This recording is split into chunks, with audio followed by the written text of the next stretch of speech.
ನೇಗಿಸಿ ಸಮಯವಿದೆಂದರಿತೆಯ ಕರುಣಿ ಏತಗೆ ಇದು ಗುಣವೋ ಧರ್ಮದ ನಿರ್ಮಯ ನಿರ್ಮಲ ಪಾತ್ರು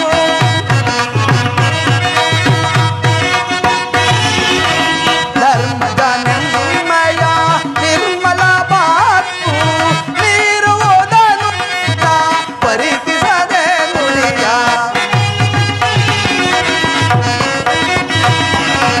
ಬೀರುವುದನು ಚಿತ್ತ ಪರಿತಿಸದೆ ನುಡಿಯ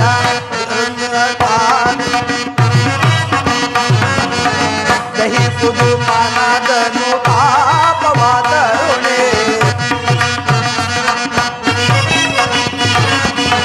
ದಹಿಸುವುದು ಮನದನು ಪಾಪವಾದರುಣೆ ಧರ್ಮದಿಂದ ಕಾರ್ಯ ಸಾಧಿಸಿ ಕೋಮಲರು ಕರಗನು ಸರಿಯೇ ಧರ್ಮದಿಂದ ಘನ ಕಾರ್ಯ ಸಾಧಿ